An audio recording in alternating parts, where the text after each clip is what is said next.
Hello, brothers and sisters. I'm really delighted to be with you today, this evening, to share with you a topic that's really near and dear to me.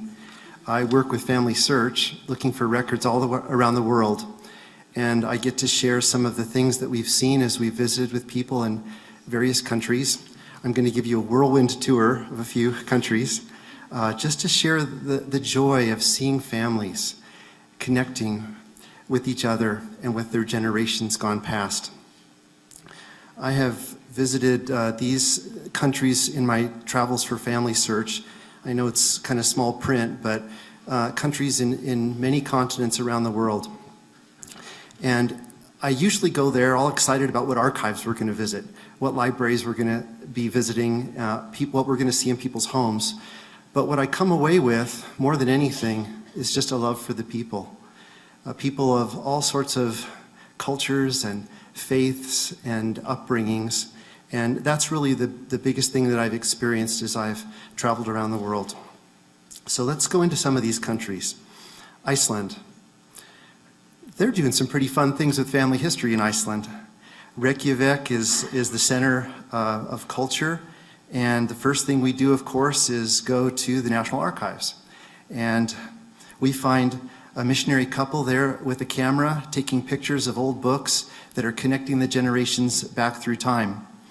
And they're really good friends with the folks in the archives. They bring them cookies. They get to know each other during their time that they're serving.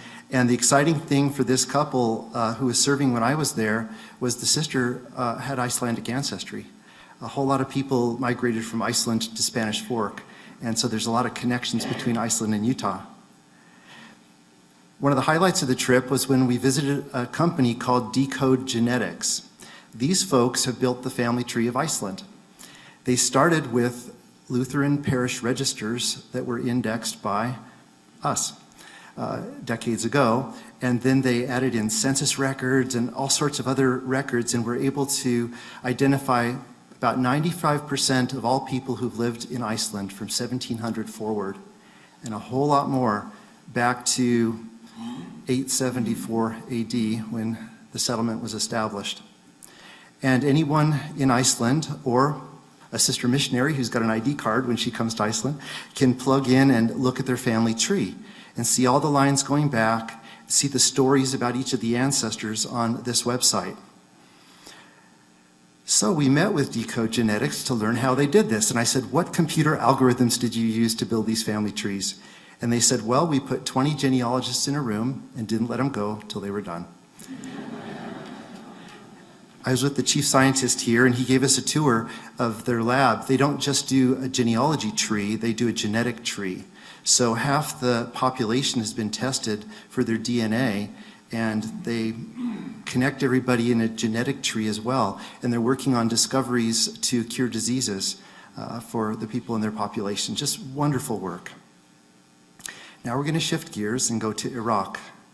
I had the chance to go to Kurdistan in northern Iraq, and we met with a number of different organizations while we were there. There's actually an alliance of minority groups, and we met with them together, and it was wonderful. We had different Christian denominations, Zoroastrians, Yazidis, Baha'i, Sabian Mandians, Jews, and Muslims, all together working in harmony to make sure that everyone had a voice in the country. And we started telling them about the way that we help preserve records. And it was fun to see each of them pull out their cell phones and set up appointments so that we can go and see the records that they have and perhaps help them in preserving their heritage. We had the blessing of being able to tour the temple in Lalish, the Yazidi temple. You take off your shoes, it's a holy place, and you walk through this temple complex. One of the things that struck me was the pair of twins. We asked the dad if we could take a picture of them. And just behind those twins, in that open door, there were baptisms occurring. And the person doing the baptism was that girl with the veil over her head. She has a little brass bowl, and she's gone over to a well to get some holy water. And it's the girls and the women that perform the baptisms among the Yazidis. They have a place of honor in this society. And so they sprinkle water on, or pour water on the child's head 3 times and pronounce a blessing upon them. And we met with them and learned about their beliefs. We met with the Sabian Mandean people as well. They've got a Gnostic, monotheistic religion, and we talked with them about their beliefs and their records and what we could do to help preserve them. We met with the bishop of the Chaldean Catholic Church, and he showed us the archive he has of records going way back. He's been digitizing a lot of records, and so we've now entered a partnership to accelerate his work in preserving the heritage of his people. And it's just been a beautiful thing.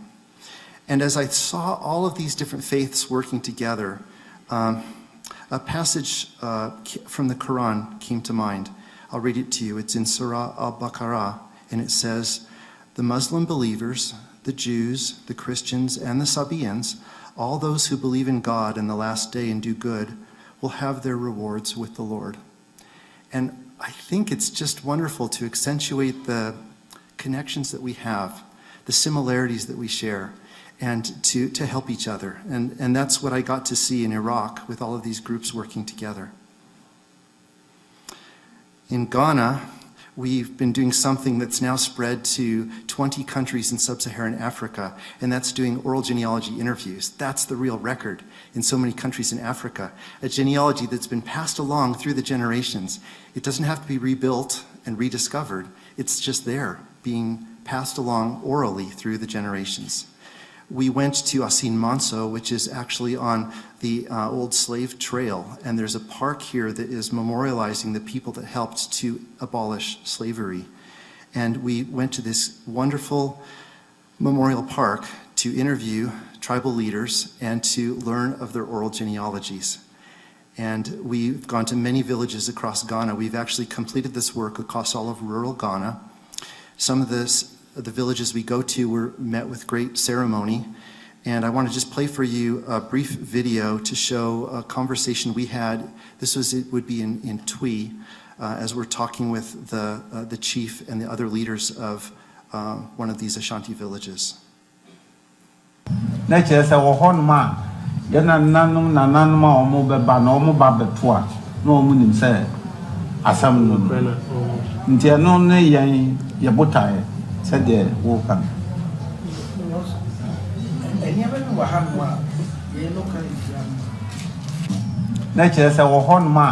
So what the leader was saying to us was, our children are leaving and going to the big cities, and they're forgetting who they are. Please make sure that as you record these oral genealogies, you get every name correct, every relationship recorded correctly, because the book that you will give our children will help them remember who they are by remembering their ancestors. Now, you know what that sounds like. So when it was my turn to speak and everybody spoke, each of the leading women and each of the leading men in the tribe spoke, and our delegation did as well. I repeated his words back, and I said that he shall turn the heart of the fathers to the children and the heart of the children to the fathers.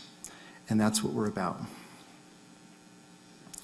One thing I found really striking on these trips is he's not only turned my heart to my fathers, but also to my brothers and sisters in all these countries.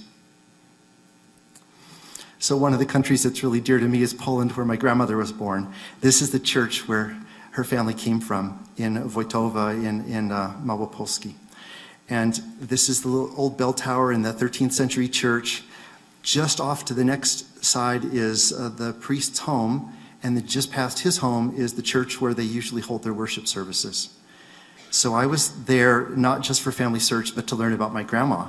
So I met with the priest, and I said, would you please look up my grandma's parents' marriage? He said, sure. So he looks it up, he reads the entry to me in Polish, and then he says, what else can I do for you? And I said, oh, there's 200 or 300 more people I want to look for. He brought us into the dining room here and put out on the table his books. Opened to the first page, he read the names, I took the picture, and we went through the first parish register together. It was beautiful. I got to record all these records and see the connections between the families in the village. As we were leaving the village, I was hoping to find somebody just to ask about my family. I've got a translator with me. We're driving along and we see one man walking along the side of the road. And so we stopped the car and we said, we're looking for Czeluśniaks. That's my grandmother's last name. He says, I'm a Czeluśniak. And I said, well, my great-grandfather's name was Stanisław Czeluśniak. He said, my name is Stanisław Czeluśniak. I think it was the most common name in the village, but it was just so exciting. So we digitized his registers. Then we went to the neighboring church because there were a little branch of my family that was in the next church over. This church was dedicated by Pope John Paul, who was from Poland. We met with the priest and he says, well, you look like a good group. Here's the keys to my chapel. I'll be gone for a couple hours. Digitize anything you'd like. I'd love to have you here. So we found more of my family in the records. It was just a wonderful, wonderful experience connecting like that. Now I'm going to go to Morocco. And what an incredible experience we had here. I want to play for you a little video as we were walking toward this mosque. I think it's the second largest in the world. It's right on the coast. I just want you to hear what we experienced as we were walking toward the building.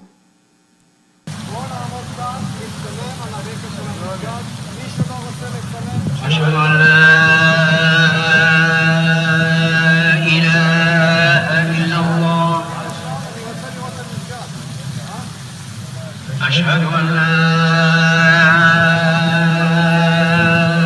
إله. That was the call to prayer. And you think about the faith of Islam and how important prayer is and how faithfully people say their prayers throughout the day. It's just really rejuvenating. And we had a Muslim guide who helped us around Morocco as we went to different places. We got to meet with people of all sorts of faiths in Morocco. It's a society that's very open with lots of interaction between people of different faiths. Our guide, was Muslim, and so he took us to his home and he showed us all of these different family documents. And what he laid out here is his most precious heirloom, which is his family tree, which traces back with each leaf on this tree being a different man, and generation after generation going back through the centuries. And it was just beautiful to see how people are so in touch with their tribe and had such a clear understanding of how they're connected to each other.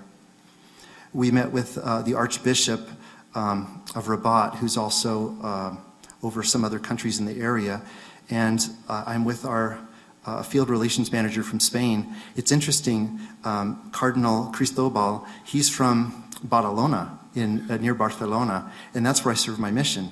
That's where he grew up, and one of his neighbors was Jesus, our field relations manager here. So we were just talking about Badalona and getting to know each other. And we're helping digitize the records in Spain, and also we want to continue that work in Morocco. We met with the Catholic Church archivists as well. So here we are with this one brother, and he's showing us the records. They're written in Spanish. I love it because I can read the records. And so we're having a great time with him. We went to Marrakesh and we met with the president of the Jewish community in Marrakesh and with many other Jewish communities. But he was so delighted to have us there because they've been looking for a way to preserve their heritage. There's kind of a migration of Jewish people out of Morocco right now, so they're especially interested in preserving their heritage. And so we just hugged each other. He told us how much he loved us and how grateful he was to meet with us, and you could feel such a beautiful spirit meeting with him. And you can imagine what old records suffer over the years and how they really do need to be preserved. Then we went down to Berber territory and we went to this place where the hilltops have these buildings called Agadir. And we went to the Agadir in Tasquent that was built between the 1200s and 1500s. So there's this big castle made with bricks sealed with mud. Now you can imagine the rainstorm just before we got there kind of caused a few of the walls to ooze. It's not the safest place to keep things. But this was the citadel where they would store their grain, they would store their precious things, their documents. These little slats of wood actually have notarial records written on them, and with the French stamp of approval from the French regime that was here. So they wanted to see if we could help preserve these documents. Okay, now we'll switch over to Nepal. I've just got a couple more countries. This is the National Library in Nepal. We're on the second floor. This is just a couple years after a devastating earthquake that really destroyed a lot of the infrastructure in the country and decimated this building. Some of the rooms we went into had no floor, so we just kind of got to the edge of the room and didn't dare step inside. We learned that not a single document was lost in that earthquake. They were able to preserve all these records and move them to other libraries for safekeeping. We met with the National Archivist, and what I wanted to ask her about was this Hindu tradition of Shraddha, which is a ritual remembrance of ancestors, not on their birthdays, but on their death days. And what happens in the Shraddha ritual is the family recites the generations of ancestry, remembers the names of the people. A Hindu Brahmin priest is there with the family to help with the celebration. This ritual brings peace and cleansing for the family as they remember their ancestry. I asked the archivist of the nation how many generations she had remembered of her family. She knows 18 generations that she can recite. So very deep connections with the past. They've got records written on palm leaves. They've got all sorts of things. We saw cremations and the remains being cast into the waters of the Basmati River, a sacred river that runs through Kathmandu. We went into the hill country, several hours into the hills to visit with a family to learn about the records in the village. And I met with Rajesh, who's standing in front of me here in this picture. We've stayed close with him through the years. He's just wonderful. And he shared with us the family documents. He shared with us these blessing scrolls that children are given when they're born, kind of like a patriarchal blessing. It shows the positions of the planets at the day of birth and gives blessings that are promised throughout life. And then we experienced an oral interview, and I'll just show you a little snippet of that.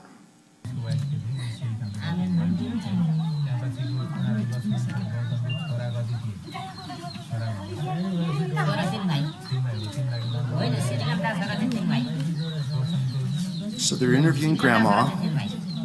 The man who's writing things down is married to the girl in the green pants here. She's 16 years old. The grandmother chose the wife for the boy because she's such a hard worker and could help the family. But you can imagine 3 generations of family living together in every one of these homes. So there's a lot of closeness between the generations. And they recorded this genealogy. In conclusion, let me just go over a couple slides from Samoa. We went and conducted several oral genealogy interviews with Matai, the kind of leaders of the families and the villages who have this deep memory of ancestry. Here's just a snippet from one of the interviews we had with one of these men.